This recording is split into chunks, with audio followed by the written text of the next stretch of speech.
Hi friends, welcome to Annams recipes. இன்னைக்கு சூப்பரான சுவையான குடமிளகாய் சட்னி எப்படி செய்யலாம்னு பார்ப்போம். இது வரைக்கும் எங்க சேனலை சப்ஸ்கிரைப் பண்ணாதவங்க சப்ஸ்கிரைப் பண்ணிக்கங்க. Facebook, Instagramல Annams recipes ஃபாலோ பண்ணுங்க. இப்போ சுவையான குடமிளகாய் சட்னி எப்படி செய்யலாம்னு பார்ப்போம். ஆன்லைன்ல என்னுடைய பொருட்களை வாங்கணும்னா shop.annamsrecipes.com அப்படிங்கிற சைட்டுக்கு போனீங்கன்னா என்னுடைய ப்ராடக்ட் லிஸ்ட் எல்லாம் இருக்கும். அதில் எது வேணுமோ அதை செலக்ட் பண்ணி நீங்கள் வாங்கிக்கலாம். Credit card, debit card options எல்லாம் இருக்குது. நீங்கள் ஆர்டர் பண்ணி வாங்கிக்கலாம். இந்த குடமிளகாய் துவையலுக்கு மீடியம் சைஸ் குடமிளகாய் 2 எடுத்திருக்கேன். ஒரு மீடியம் சைஸ் வெங்காயம் 1, நீங்கள் சின்ன வெங்காயம் வேணும்னாலும் எடுத்துக்கலாம்.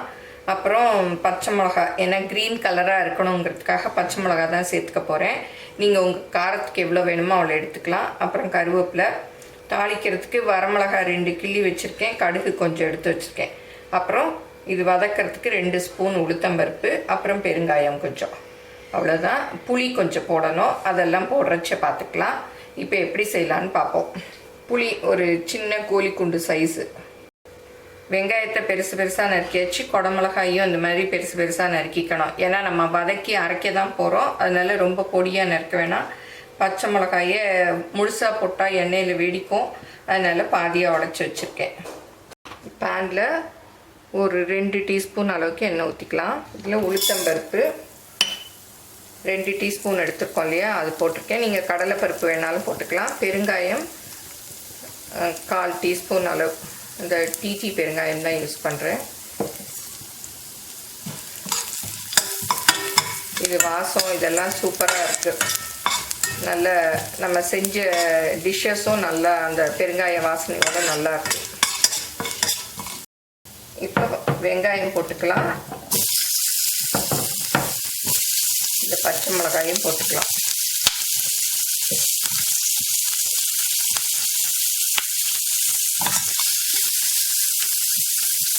கருவேப்பிலையும் போட்டுக்கலாம். இப்போ இந்த நறுக்கி வச்சுருக்க குடமிளகாயும் சேர்த்துக்கலாம். புளி எடுத்து வச்சுருக்கோம் இல்லையா, அதையும் போட்டுக்கலாம். நல்லா வதக்கிக்கணும். இந்த சட்னிக்கு தேவையான உப்பையும் போட்டுக்கலாம். குடமிளகாய் கொஞ்சம் வதங்கினா போதும், நல்லா அது வெந்துடும். இப்போ பாருங்கள், கொஞ்சம் நேரம் தான், ஒரு 5 நிமிஷம் வதக்கினேன், நல்லா வெந்துருச்சு, போதும். நீங்கள் கொத்தமல்லி வேணும்னாலும் சேர்த்துக்கலாம். நான் வந்து குடமிளகாயோட வாசம் நல்லா இருக்குங்கிறதுனால கொத்தமல்லி சேர்க்கலை. உங்களுக்கு கொத்தமல்லி வேணும்னாலும் கொஞ்சம் சேர்த்துக்கலாம். இப்போ இதை ஆறினதும் அரைச்சிக்கலாம். இப்போ நல்லா ஆறிடுச்சு, இதை மிக்சியில் போட்டு அரைச்சிக்கலாம். நீங்கள் தேங்காய் வேணும்னாலும் கொஞ்சம் சேர்த்துக்கலாம். ஒரு 2-3 டேபிள் ஸ்பூன் தேங்காய். நான் தண்ணியெல்லாம் ஊற்றலை, குடமிளகா வெங்காயத்தில் இருந்த தண்ணி தான், நல்லா அரைச்சாச்சு. இப்போ தாளித்து கொட்டிக்கலாம். 1 ஸ்பூன் எண்ணெயில் கடுகு, 2 வரமிளகா, கருவேப்பிலை தாளிச்சிட்டேன். இதை அப்படி இது மேலே ஊற்றிடலாம். நீங்கள் என்னுடைய பொருட்களை வாங்கணுன்னா கீழே வர்ற வாட்ஸ்அப் நம்பரில் ஒரு ஹாய் போட்டிங்கன்னா எல்லா டீட்டெயில்ஸும் வரும். அதை பார்த்து உங்களுக்கு என்னென்ன பொருள் வேணுமோ அதை நீங்கள் ஆர்டர் பண்ணி வாங்கிக்கலாம். இப்போ குடமிளகாய் சட்னி ரெடி ஆகிடுச்சு. இன்றைக்கி நான் வந்து இதை இட்லியோடு சர்வ் பண்ணியிருக்கேன். நீங்கள் வந்து தோசை, ஆப்பம், குழிப்பணியாரம் எதுக்கு வேணாலும் சர்வ் பண்ணலாம், நல்லாயிருக்கும். நான் வந்து பெரிய வெங்காயம் சேர்த்துருக்கேன், அதனால் கொஞ்சம் இனிப்பு டேஸ்ட்டோடு இருக்குது. இனிப்பு டேஸ்ட்டு பிடிக்காதவங்க சின்ன வெங்காயம் சேர்த்து கூட இதை அரைச்சிக்கலாம். எல்லோரும் செஞ்சு பாருங்கள். எப்படி வந்ததுன்னு உங்கள் கமெண்ட்ஸை சொல்லுங்கள். பிடிச்சிருந்தா லைக் பண்ணுங்கள். எங்கள் சேனலை மறக்காமல் சப்ஸ்கிரைப் பண்ணுங்கள். தேங்க்யூ.